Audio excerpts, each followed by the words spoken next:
First matter to come before us this morning is State of Ohio versus Leroy McIntyre. The state has waived oral argument. You have 15 minutes in which to present oral argument this morning. We have read the briefs for ready to proceed in New York.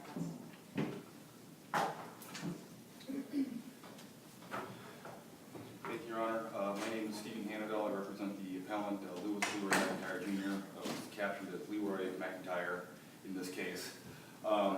This is the first direct appeal as per the Ohio Supreme Court in their ruling on December 23rd, 2015, when they found that he never had a final appealable order. And final appealable order was issued in February 3rd, 2016. And we timely appealed 2 weeks later.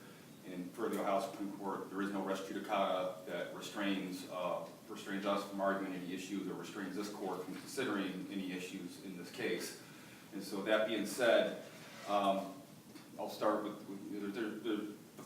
any of the first 3 assignments of error are meritorious enough to merit a new trial in this case. And the first one is the fact that the visiting retired judge, William Victor, did not have the proper authority to preside over trial.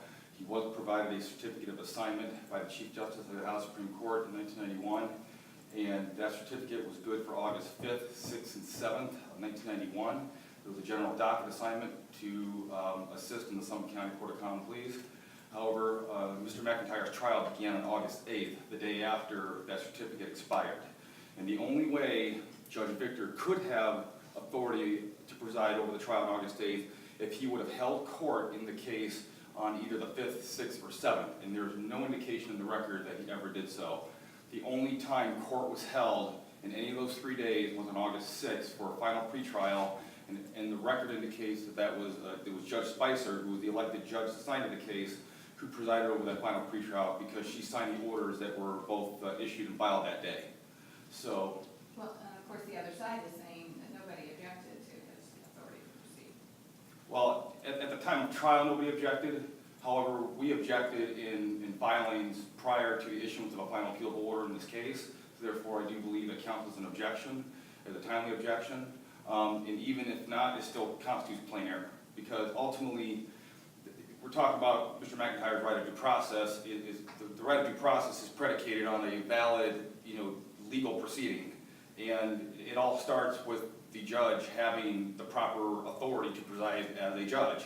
And so, that authority is either vested if they're, elected by the people, or like all 3 of you, or if you're retired and you want to preside as a judge, you can only get that authority from the Chief Justice of the Ohio Supreme Court. And that's for particular dates and for a particular court. And so Judge Victor was issued several certificates throughout 1991 for various dates to help out in the Common Pleas Court. But in this case, it wasn't there for August 8th of 1991, the day trial began. That was the first time he ever held court in this case. And therefore, without proper authority, all the trial proceedings have to be voided. And you're talking about the authority to swear in a jury, to make rulings and evidence, objections, and ultimately to adopt jury verdicts and to render sentencing. And that all has to be voided. And it's one of those, I think it's one of those instances where it falls under the is what it is. We do have the documentation as part of the record. The certificate is part of the record. The state was provided an opportunity by the trial court to provide a certificate that would evidence his authority on August 8th, 1991, and they were unable to do so. So, looking at strictly from the record, which is what this court has to do, Judge Victor did not have authority to preside over Mr. McIntyre's trial on August 8th, 1991. And therefore, all actions in that trial and subsequently in sentencing as well have to be rendered void. So, on to the next issue, if there aren't any questions on that issue. I do have a question. From my understanding that the assignment states to continue until the court business on which he enters is completed. Right. The state's arguing that because he ruled on the motion to admit a particular witness, well, that should be not enough to let him go on and finish in the case. Not quite. The certificate says he has to hold court on the 5th, 6th, or 7th in order to continue thereafter.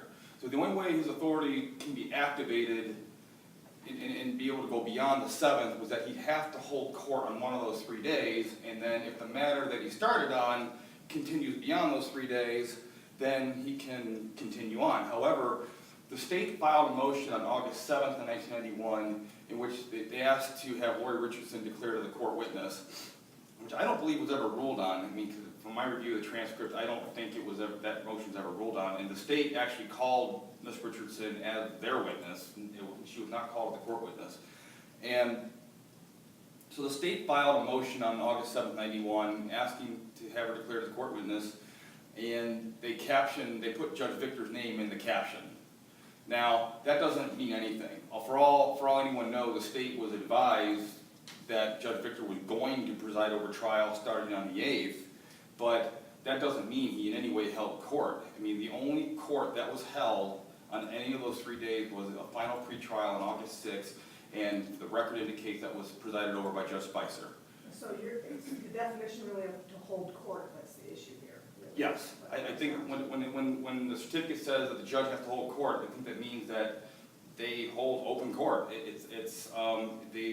Even if it's a final pretrial where they make a ruling or issue an entry of some sort, there were 2 entries that were issued on August 6th, 91, both were signed by Judge Spicer, and the one dealt with, I think it was an arraignment entry, and the other one was an entry taxing costs of the state for a transcript, for a preliminary hearing transcript.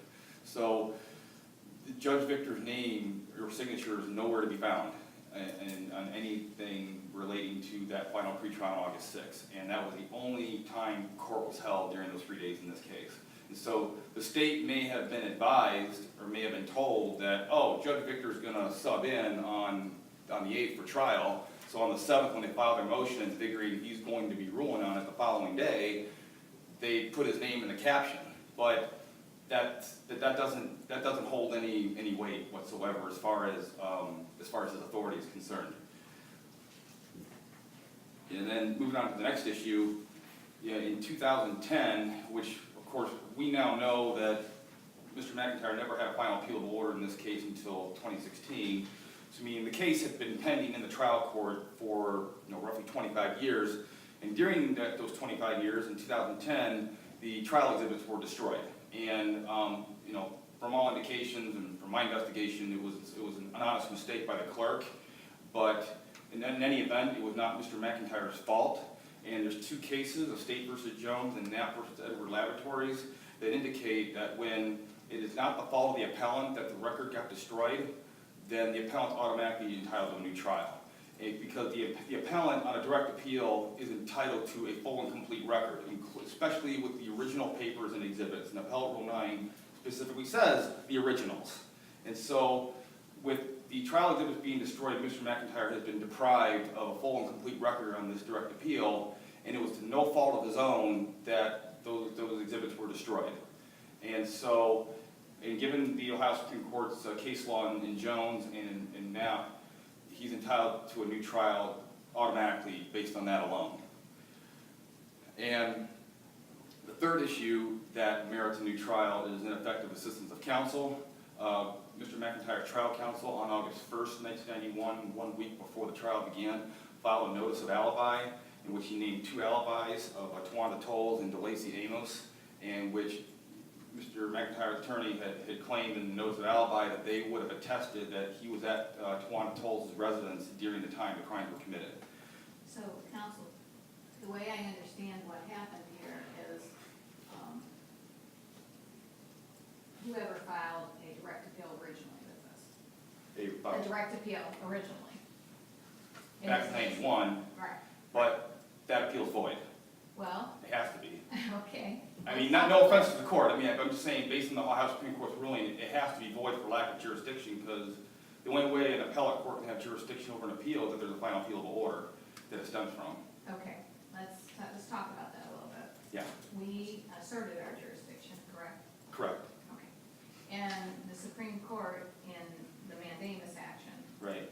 said that there has to be a final appealable order, and said the issues that were raised in the mandamus action were not res judicata. Correct. But the Supreme Court didn't say anything about the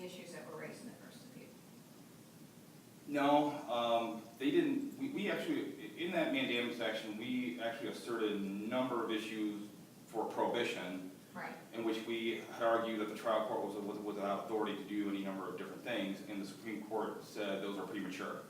In which, and given their discussion about the lack of a final appealable order, and saying there's no res judicata, I feel that they implied that those issues were premature by saying that they have to be raised in the direct proceedings, in the direct appeal. So basically, my read on their decision, their opinion was that, okay, this case is not done yet, go get your final appealable order, and then you go raise all the issues you want to raise from there, and which you're free to raise them all with the res judicata, and we're not going any further. But they specifically only said the issues in the mandamus and the prohibition are not res judicata. I'm sorry, they said the issues in the mandamus and the prohibition are not res judicata.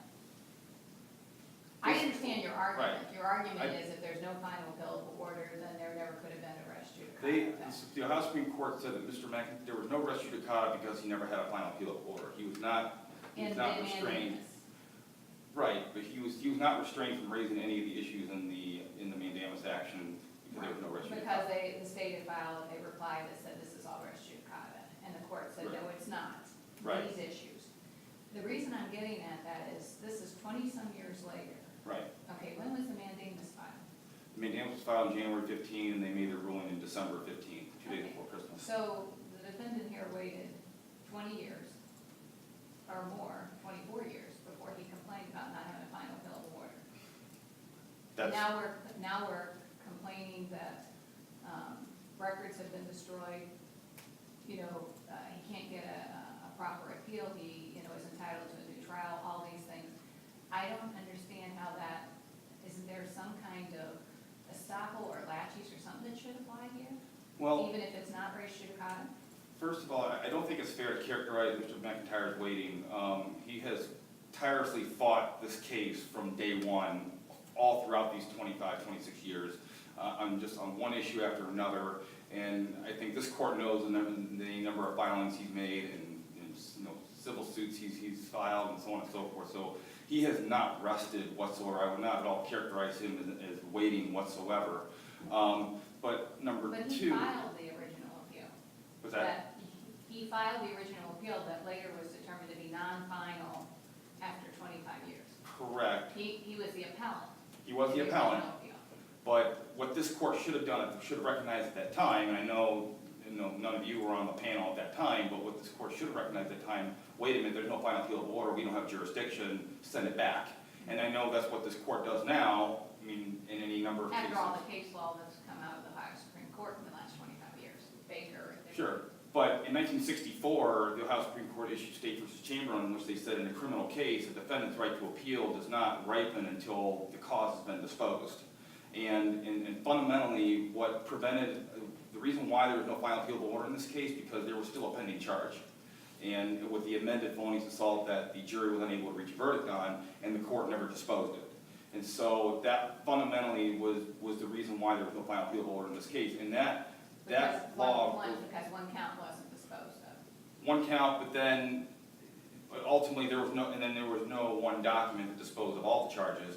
But the need to dispose of all the charges, that goes back to State v. Chamberlain in 1964, where the Ohio Supreme Court did not allow a defendant to appeal. They said, wait a minute, your case is not done yet. The defendant cannot appeal in a criminal case until all the charges are disposed. And so as far as that law may have been clarified more in the last 25 years, but that law was there in 1991. And so this court should have recognized that in 91 and should have sent the case, should have dismissed the appeal, sent it back and said, no, there's no final order yet. And ultimately, at the end of the day, as far as the amount of length of time that passed, Mr. McIntyre is the one who's entitled to a final appealable order. It's the state of Ohio who waited and it was the court, the trial court who waited to give him something that he was entitled to. So, Just because you and I are in seminars and everything together, just for you to know, I don't know if you remember this, but I actually dissent in all those cases and say one count doesn't prevent a final appealable order because a guy shouldn't be sitting in prison waiting for someone to have to file a mandamus. the fact that that count was not disposed, yeah, that prevented a final appealable order in this case. But at any rate, it's an interesting argument, that's why I keep questioning you. Well, and when you look at the Ohio Supreme Court's mandamus decision, I mean, they cited the amended felonious assault charge as, I think, fundamentally being the ultimate reason why there was no final appealable order. Aside from the fact that there was no single document disposing of all charges, but they said how none of the documents addressed that amended felonious assault charge. And that was ultimately, when you kind of, at least in my opinion, read between the lines of the decision, ultimately that they couldn't get around that. And maybe the outcome would have been different if that charge had been disposed in some fashion, but ultimately they couldn't get around that and had to reach that conclusion that there was no final appealable order. So, I didn't mean to take so much of your time up. Which brings me to my next point. Oh, I'm sorry. You have utilized the 15 minutes of oral argument Okay. this morning. Thank you Oh, very thank much you. for your Use it all up. presentation. Sorry about that. Court will take the matter under advisement. We will issue a written decision which will be noticeable